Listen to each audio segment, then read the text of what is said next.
অঙ্গার আত্তীকরণে শক্তির উৎস কি? ভালোভাবে বুঝবে। অঙ্গার আত্তীকরণে শক্তির উৎস হচ্ছে এটিপি এবং NADPH2, দুটোই উত্তর হবে।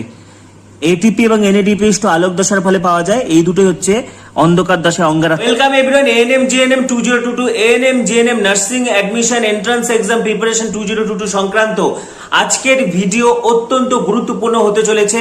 আজকের ভিডিওতে আমি ANM GNM 2022 এর যে অত্যন্ত গুরুত্বপূর্ণ টপিক লাইফ সায়েন্স ক্লাস 9 এর যে তৃতীয় অধ্যায়টা রয়েছে জৈবনিক প্রক্রিয়া, তোমাদের থেকে প্রচুর রিকোয়েস্ট এসেছে যাতে আমি জৈবনিক প্রক্রিয়া থেকে সম্ভাব্য প্রশ্ন নিয়ে আলোচনা করি। তো আমাদের চ্যানেলে কিন্তু মাধ্যমিক জীবন বিজ্ঞানের প্রত্যেকটি টপিক, প্রত্যেকটি অধ্যায়ের প্রত্যেকটি টপিকের ভিডিও আপলোড করা রয়েছে। তোমরা সেগুলো ভীষণ পছন্দ করেছো এবং প্রত্যেকদিন তোমরা চেষ্টা করো একটা করে চ্যাপ্টার অন্তত কমপ্লিট করার, কারণ এখন হাতে অনেক কম সময় রয়েছে।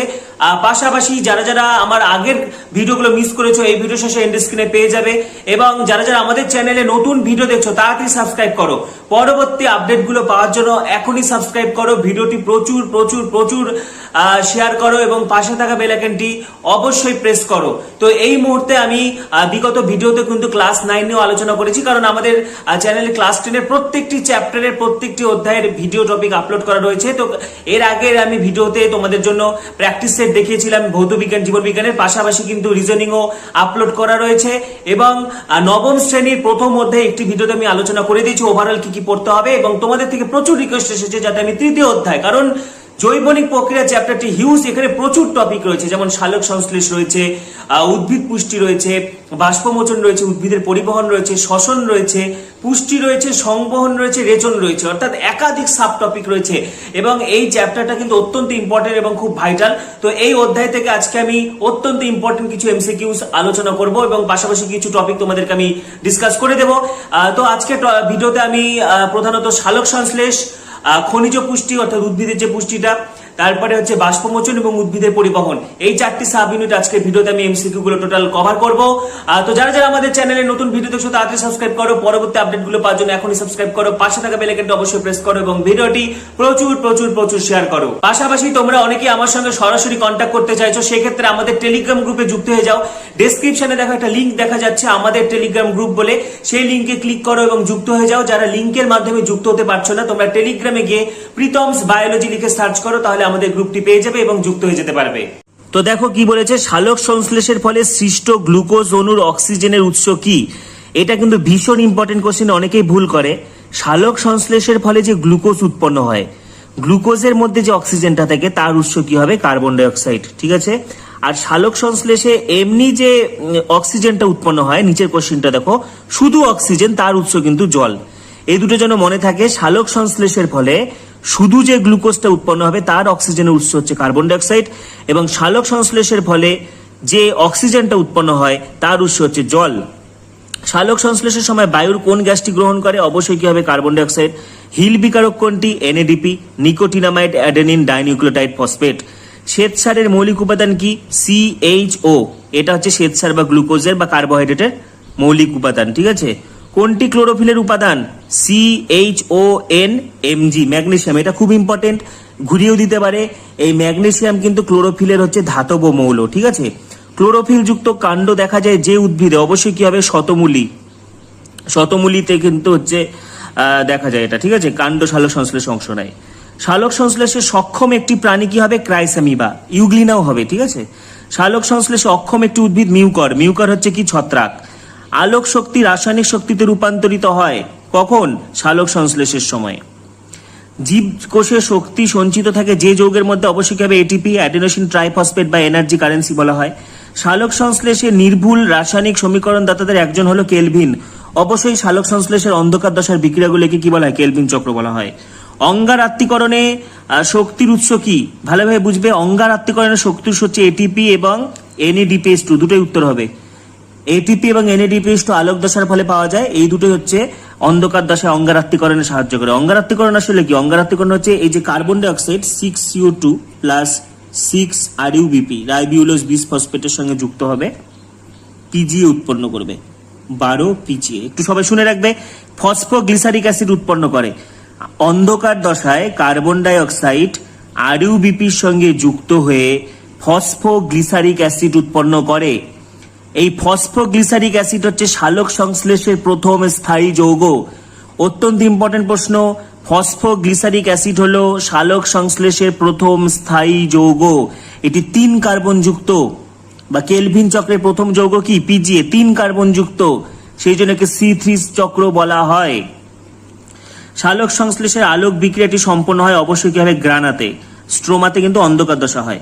সালোক সংশ্লেষ উৎপন্ন খাদ্যের মধ্যে কোন শক্তি সঞ্চিত হয়? স্থৈতিক শক্তি। সালোক সংশ্লেষ কি জাতীয় বিপাক? উপচিতি। সালোক সংশ্লেষের সঙ্গে জড়িত অঙ্গাণু কোনটি? অবশ্যই কি হবে ক্লোরোপ্লাস্ট। দেখো আবার রিপিট হচ্ছে, কোন মৌলটি ক্লোরোফিল অণু গঠনের জন্য প্রয়োজন? অবশ্যই কি হবে ম্যাগনেসিয়াম। পরবর্তী প্রশ্ন কি বলেছে দেখো, কোন কলায় উদ্ভিদের সালোক সংশ্লেষ ঘটে? কি হবে মেসোফিল কলা।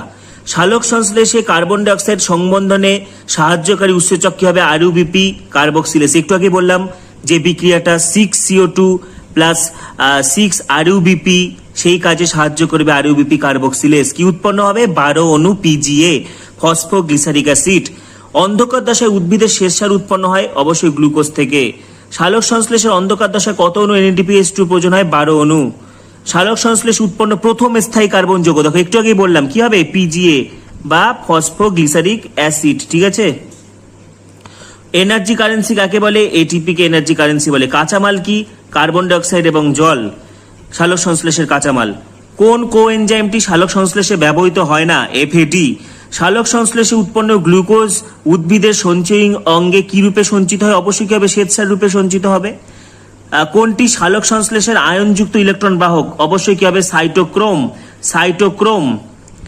পরিবেশে O2 এবং CO2 ভারসাম্য রক্ষিত হয় সালোক সংশ্লেষ এবং শ্বসন উভয় প্রক্রিয়ায়। সালোক সংশ্লেষে গাছেরা কি করে? কার্বন ডাই অক্সাইড গ্রহণ করে, অক্সিজেন ত্যাগ করে। আবার শ্বসনে গাছ প্রাণী সকলেই আমরা অক্সিজেন গ্রহণ করি এবং কার্বন ডাই অক্সাইড ত্যাগ করি, ফলে একটা ভারসাম্য বজায় থাকে, দুটোই হবে। সালোক সংশ্লেষের কোন দশায় CO2 বিজারিত হয়?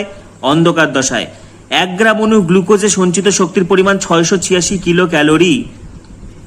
কোনটি কেলভিন চক্রের সঙ্গে যুক্ত?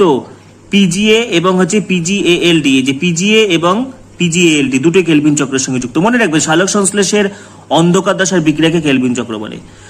ফসফোরাইলেশনের ফলে কি উৎপন্ন হয়? এটিপি। ফটোফসফোরাইলেশন আলোক দশায় ঘটে। কেলভিন চক্র সাধিত হয় অবশ্যই অন্ধকার দশা, তাহলে কি হবে ক্লোরোপ্লাস্টের স্ট্রোমাতে। আলোক দশায় উৎপন্ন পদার্থ কি হবে?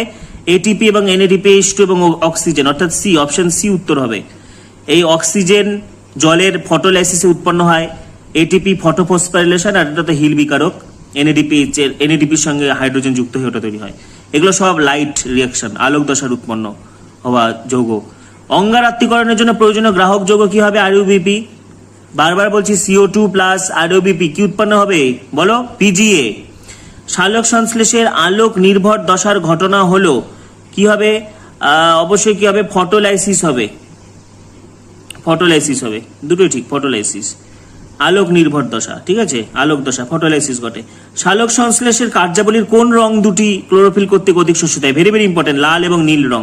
লাল এবং নীল আলোতে সালোক সংশ্লেষ সব থেকে ভালো হয়। ঠিক আছে। নেক্সট প্রশ্ন দেখো, সালোক সংশ্লেষের অন্ধকার বিক্রিয়া সম্পন্ন হয় অবশ্যই কোথায় হবে? স্ট্রোমাতে। সালোক সংশ্লেষ এক প্রকার আলোক রাসায়নিক বিক্রিয়া। সালোক সংশ্লেষের অন্ধকার বিক্রিয়ার বর্ণনা দিয়েছেন ব্ল্যাকম্যান। ব্ল্যাকম্যান কিন্তু বর্ণনা দেয় এবং সালোক সংশ্লেষের অন্ধকার দশার বিক্রিয়াগুলোকে কেলভিন চক্র বলে। ঠিক আছে। সালোক সংশ্লেষে শক্তির কিরূপ পরিবর্তন ঘটে? আলোক শক্তি থেকে রাসায়নিক শক্তি। পাতায় আপতিত সূর্যালোকের কত শতাংশ শোষিত হয়? 83%। এক অণু এটিপির মধ্যে কত কিলো ক্যালোরি শক্তি জমা হয়? 7.4, 7.4। সালোক সংশ্লেষকারী একককে বলা হয়, কাকে বলা হয়? কোয়ান্টোজোমকে। ফটোফসফোরাইলেশন কোথায় ঘটে? এডিপি থেকে এটিপি। সালোক সংশ্লেষের অন্ধকার দশাটি সংগঠিত হয় দিনের বেলায়। ঠিক আছে। সালোক সংশ্লেষ কিন্তু পুরো প্রসেসটা দিনের বেলায় হবে, সেটা আলোক দশাটাও দিনের বেলায় হবে, অন্ধকার দশাটাও কিন্তু দিনের বেলাতেই হয়।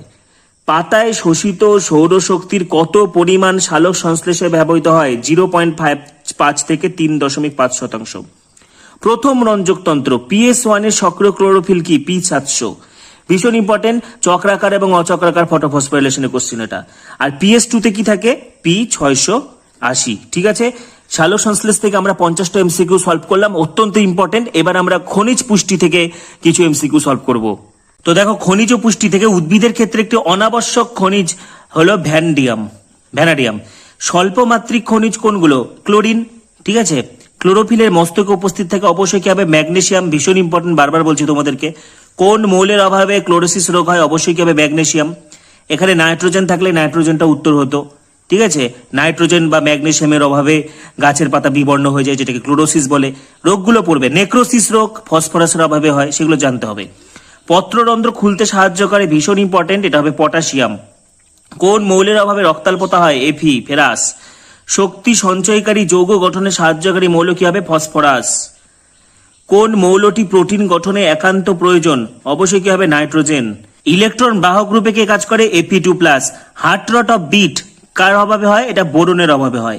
সিম্ব জাতীয় উদ্ভিদে অর্বুদ গঠনে সাহায্যকারী মৌল কি হবে, বোরন, ঠিক আছে। কোন খনিজ মৌলটি শ্বসনের বিভিন্ন উৎসেচকের কোফ্যাক্টর হিসেবে কাজ করে, অবশ্যই কি হবে ম্যাগনেসিয়াম। উদ্ভিদ দেহে ড্যাশ মৌলের আধিক্য ঘটলে লোহার শোষণ ব্যাহত হয়, ম্যাঙ্গানিজ। কোনটি মুক্তভাবে বসবাসকারী নাইট্রোজেন সংবন্ধনকারী ব্যাকটেরিয়া, অবশ্যই কি হবে অ্যাজোটোব্যাক্টার। অ্যাজোটোব্যাক্টার, ক্লস্ট্রিডিয়াম, এরা কিন্তু হচ্ছে স্বাধীনজীবী, ফ্রি লিভিং ব্যাকটেরিয়া, ঠিক আছে, যারা নাইট্রোজেন সংবন্ধন করে। কোন উৎসেচক নাইট্রোজেন সংবন্ধনে সাহায্য করে, অবশ্যই কি হবে নাইট্রোজিনেস। জারণ বিজারণে সাহায্যকারী মৌলটি কি হবে, মলিবডেনাম। সিম্বি গোত্রের উদ্ভিদের শ্বসনে সাহায্যকারী রঞ্জক, very very important, leghaemoglobin. উদ্ভিদ দেহে ক্যালসিয়াম প্রয়োজন হয় কোষ প্রাচীর গঠনে। মাইটোটিক স্পিন্ডল গঠনে কে সাহায্য করে, ক্যালসিয়াম। মাটির N2 ঘটিত যৌগকে নাইট্রোজেন গ্যাসে পরিণত করে, অর্থাৎ ডিনাইট্রিফিকেশন। ডিনাইট্রিফাইং ব্যাকটেরিয়ার উদাহরণ হচ্ছে সিউডোমোনাস, ঠিক আছে। তারপরে কি বলেছে, কার্বন, হাইড্রোজেন, অক্সিজেন, নাইট্রোজেন প্রভৃতি মৌলের সাহায্যে কোষের কোন অংশ গঠিত হয়, অবশ্যই কি হবে প্রোটোপ্লাজম। ক্লোরোফিল অণুর কেন্দ্রীয় ধাতু রূপে কি থাকে, কেন্দ্রীয় ধাতু দেখো আবার রিপিট হচ্ছে, ম্যাগনেসিয়াম। কোষের অভিস্রবণ চাপকে রক্ষা করে, পটাশিয়াম। পটাশিয়াম কিন্তু পত্ররন্ধ্র খুলতে এবং বন্ধ করতে সাহায্য করে, রসস্ফীতি অবস্থাকে নিয়ন্ত্রণ করে, ভীষণ ইম্পর্টেন্ট, এটা ভীষণ ভালোভাবে পড়বে। উদ্ভিদের পাতার আন্তঃশিরা ক্লোরোসিস দেখা যায়, অবশ্যই কি হবে ম্যাঙ্গানিজ। কোন মৌলের অভাবে উদ্ভিদের মূলের বৃদ্ধি ব্যাহত হয়, সালফার। প্রদত্ত কোনটি ম্যাক্রো এলিমেন্ট, কি হবে, অবশ্যই কি হবে কে, মানে হচ্ছে পটাশিয়াম হচ্ছে ম্যাক্রো এলিমেন্ট হবে। উদ্ভিদের রসস্ফীতি চাপকে নিয়ন্ত্রণ করে, আবার দেখো রিপিট হলো পটাশিয়াম, ঠিক আছে, ভীষণ ইম্পর্টেন্ট কিন্তু এটা। পত্ররন্ধ্রে খুলতে বন্ধ করতেও সাহায্য করে হচ্ছে এই পটাশিয়াম। কোন মৌলটি ছাড়া প্রোটোপ্লাজম গঠন, প্রোটিন গঠন, দেহ বৃদ্ধি কিংবা ক্ষয় পূরণ সম্ভব নয়, অবশ্যই কি হবে নাইট্রোজেন। কোন দুটি মাইক্রোনিউট্রিয়েন্ট উদ্ভিদের জারণ বিজারণে অংশগ্রহণ করে, Fe এবং Cu, ফেরাস এবং কপার। সঠিক জোন নির্বাচন করো, অবশ্যই কি হবে পত্ররন্ধ্র খোলা, পটাশিয়াম। হাইড্রোপনিক্স পদ্ধতি আবিষ্কার করে জন উডওয়ার্ড। মাইক্রোনিউট্রিয়েন্টের ক্ষেত্রে কোনটি সঠিক বক্তব্য, প্রোটোপ্লাজম ও দেহ গঠনে সাহায্য করে, এটা তো হবে না, এটা ম্যাক্রোনিউট্রিয়েন্ট করে। সামান্য বৃদ্ধিতে বিষক্রিয়া ঘটায় না, শুষ্ক, এটা ইম্পর্টেন্ট, এটা হবে শুষ্ক ওজনের মাত্র 0.1 মিলিগ্রাম পার গ্রাম প্রয়োজন হয়, ভীষণ ইম্পর্টেন্ট, ঠিক আছে। তাহলে আমাদের খনিজ পুষ্টি থেকে এমসিকিউ শেষ হলো, এবার আমরা বাষ্পমোচনের এমসিকিউ নিয়ে আলোচনা করব। দেখো বাষ্পমোচন এক প্রকার কি হবে, শারীরবৃত্তীয় প্রক্রিয়া। বাষ্পমোচন ঘটে অবশ্যই দিনের বেলায়। উদ্ভিদের কাজে না লাগা কত শতাংশ জল বাষ্পাকারে নির্গত হয়, 85%। কোনটি রক্ষী কোষে থাকে, নিউক্লিয়াস। কিউটিন নামক স্নেহ পদার্থের আবরণী থাকে কিউটিকলে। কোন উদ্ভিদের পাতায় পত্ররন্ধ্র নিবেশিত, ভীষণ ইম্পর্টেন্ট, সানকেন স্টোমাটা বা নিবেশিত পত্ররন্ধ্রটা জেরোফাইটিক, অর্থাৎ ক্যাকটাস, ফণিমনসা এগুলো, কিন্তু নেরিয়াম এটা উত্তর হবে, ঠিক আছে। করবি, এখানে অপশন ওয়াইজ কিন্তু করবি বা নেরিয়াম হচ্ছে নিবেশিত পত্ররন্ধ্র দেখা যায়। এখানে যদি জেরোফাইটিক থাকতো তাহলে হতো, ভালোভাবে বোঝার চেষ্টা করবে, এখানে কিন্তু করবি হবে। কোন উষ্ণতায় পত্ররন্ধ্র বন্ধ উন্মোচন প্রক্রিয়া নিয়ন্ত্রিত হয়, 10 ডিগ্রি থেকে 25 ডিগ্রি সেন্টিগ্রেড উষ্ণতায়। কোন গাছের সূচাকার পত্রের জন্য বাষ্পমোচন কম হয়, এটা হবে পাইন। ক্যাকটাস বা ফণিমনসা হবে না, কারণ এদের পাতা কাটায় পরিণত হয়, ঠিক আছে। উদ্ভিদের কোন শারীরবৃত্তীয় প্রক্রিয়াকে প্রয়োজনীয় ক্ষতিকর বলা হয়, অবশ্যই কি হবে বাষ্পমোচন। উদ্ভিদের মূল দ্বারা শোষিত জলের কত শতাংশ বিপাকীয় কার্যে ব্যবহৃত হয়, 1%। নিঃস্রাবণের প্রধান কারণ কি, মূলজ চাপ বৃদ্ধি। এখানে বলে রাখি নিঃস্রাবণ কি, উদ্ভিদের পাতার অগ্রভাগ দিয়ে ফোঁটা ফোঁটা আকারে জল পড়লে সেটাকে বলা হয় নিঃস্রাবণ, ঠিক আছে। আমরা জানি বাষ্পমোচনে গোটা পাতার পত্ররন্ধ্র থেকে জল বাষ্পাকারে বের হয়, তো পাতার মাথা থেকে অর্থাৎ পাতার আগা থেকে ফোঁটা ফোঁটা আকারে জল বেরোলে সেটাকে বলা হয় নিঃস্রাবণ, যেটা হাইড্রাথোটের মাধ্যমে ঘটে, ঠিক আছে। বাষ্পমোচন ঘটে পত্ররন্ধ্রের মাধ্যমে, নিঃস্রাবণ ঘটে হাইড্রাথোটের মাধ্যমে। কোন হরমোন পত্ররন্ধ্র বন্ধ হওয়া নিয়ন্ত্রণ করে, ভীষণ ইম্পর্টেন্ট, অ্যাবসিসিক অ্যাসিড বা ABA। পাতায় নিবেশিত পত্ররন্ধ্র থাকলে বাষ্পমোচনের হার কি হবে, অবশ্যই কি হবে কমে যাবে। হাইড্রাথ্রোটের মাধ্যমে জল তরল আকারে নির্গত হয় তখন তাকে কি বলা হয়? নিঃস্রাবণ। একটু আগে বললাম নিঃস্রাবণে কে সাহায্য করে? হাইড্রাথ্রোট। ভীষণ ভালোভাবে পড়বে। এবারে আমরা পরিবহনের এমসিকিউ নিয়ে আলোচনা করব। দেখো নেক্সট প্রশ্ন, উদ্ভিদের কোন কলা পরিবহনে সাহায্য করে? অবশ্যই কি হবে? জাইলেম। মনে রাখবে জাইলেমের মাধ্যমে ঊর্ধ্বমুখী পরিবহন ঘটে এবং ফ্লোয়েমের মাধ্যমে নিম্নমুখী এবং পার্শ্বমুখী পরিবহন ঘটে। ঠিক আছে, এটা মাথায় রাখবে। উদ্ভিদের পরিবহনের মাধ্যম হিসেবে কে কাজ করে? জল। নিষ্ক্রিয় পরিবহন কোন প্রক্রিয়ার মাধ্যমে ঘটে? অবশ্যই হবে ব্যাপন। এখানে অভিস্রবণ থাকলে অভিস্রবণে কিন্তু উত্তর হতো। জীবদের সকল শারীরবৃত্তীয় প্রক্রিয়া প্রত্যক্ষ বা পরোক্ষভাবে ব্যাপনের উপর নির্ভরশীল। নিম্ন থেকে উচ্চ ঘনত্বের দিকে যাচ্ছে, ভালোভাবে মনে রাখবে, নিম্ন থেকে উচ্চ, তাহলে এটা হবে সক্রিয় শোষণ। কোন প্রক্রিয়ার মাধ্যমে উদ্ভিদ কোষে পরিবেশের জল প্রবেশ করে? ভীষণ ইম্পর্টেন্ট, অভিস্রবণ পদ্ধতি বা অন্ত অভিস্রবণ। রসস্ফীতির ফলে মূল ও কাণ্ডের বৃদ্ধির সময় কোন কলাকোষের প্রসারণ ঘটে? ভাজক কলা। কোন প্রকার পরিবহনে বাহক প্রোটিনকে পাম্প বলে? প্রোটন পাম্প শুধুমাত্র সক্রিয় পরিবহনে ব্যবহৃত হয়, যেমন সোডিয়াম পটাশিয়াম প্রোটন পাম্প। ঠিক আছে। কোন কলার সাহায্যে উদ্ভিদের ঊর্ধ্বমুখী পরিবহন ঘটে? জাইলেম, একটু আগে বললাম। নিম্নমুখী পরিবহন ফ্লোয়েম, ভীষণ ইম্পর্টেন্ট। কোন প্রক্রিয়ায় CO2 পত্ররন্ধ্রের মাধ্যমে মেসোফিল কলায় প্রবেশ করে? ব্যাপন। কোন প্রকার পর্দার মাধ্যমে অভিস্রবণ ঘটে? অবশ্যই কি হবে? অর্ধবেদ্য। কোন মাধ্যমে ব্যাপন ঘটে? কঠিন, তরল, গ্যাসীয়, সবগুলোই হবে। বিশুদ্ধ জলের অভিস্রবণের চাপ কত? 0, ভীষণ ইম্পর্টেন্ট। সক্রিয় পরিবহনে সাহায্য করে বিপাকীয় শক্তি। নিষ্ক্রিয় পরিবহনে সাহায্য করে চোষণ চাপ। নিষ্ক্রিয় শোষণে সাহায্য করে চোষণ চাপ। ঠিক আছে। কোন কলার মাধ্যমে রসের উৎস্রোত ঘটে? কি হবে? জাইলেম। জাইলেমের মাধ্যমে রসের উৎস্রোত অর্থাৎ ঊর্ধ্বমুখী পরিবহন ঘটে। ব্যাপনের ক্ষেত্রে প্রযোজ্য নয় অর্ধবেদ্য পর্দা। অর্ধবেদ্য পর্দা হচ্ছে অভিস্রবণে লাগে। নিম্ন থেকে উচ্চ ঘনত্ব, একটু আগে বললাম, এটা কি হবে? সক্রিয় শোষণ। অভিস্রবণ প্রক্রিয়ার জন্য প্রয়োজনীয় একটি অপরিহার্য পদার্থ কি হবে? অর্ধবেদ্য পর্দা। কোষ থেকে জল বাইরে বেরিয়ে যাচ্ছে, তাহলে সেটা কি হবে? বহি অভিস্রবণ। প্রদত্ত কোন জোটটি সঠিক? অবশ্যই রসের উৎস, জাইলেম কলা। জাইলেমের মধ্যে দিয়ে মূল থেকে জলের পরিবহনের প্রকৃতি কি হলো? ঊর্ধ্বমুখী। উদ্ভিদের নিম্নমুখী পরিবহন ঘটে ফ্লোয়েম। তারপরে 25 নম্বর প্রশ্ন, জলাশয়ের জলজ উদ্ভিদগুলো সালোক সংশ্লেষ প্রক্রিয়ায় যে অক্সিজেন উৎপন্ন করে তা নিকটবর্তী স্থান থেকে সমগ্র জলাশয়ের জলে সমভাবে বন্টিত হয়। এটা হবে তরল এবং গ্যাসে ব্যাপন। নিচের কোনটি নিষ্ক্রিয় পরিবহন নয়? খনিজ আয়ন শোষণ। বাষ্পমোচন টান সৃষ্টি হয় জাইলেম বাহিকার জলস্তম্ভে। কোন বিজ্ঞানী সর্বপ্রথম ব্যাপন প্রক্রিয়া পর্যবেক্ষণ করে? কি হবে? Robert brown. তাহলে এই হচ্ছে পরিবহন থেকে মোস্ট ইম্পর্টেন্ট প্রশ্নগুলো তোমাদের সাথে আলোচনা করে দিলাম। তো আজকের ভিডিওতে আমরা কিন্তু জৈবনিক প্রক্রিয়ার থেকে সালোক সংশ্লেষ, খনিজ পুষ্টি, বাষ্পমোচন, উদ্ভিদের পরিবহন থেকে এমসিকিউ নিয়ে আলোচনা করলাম।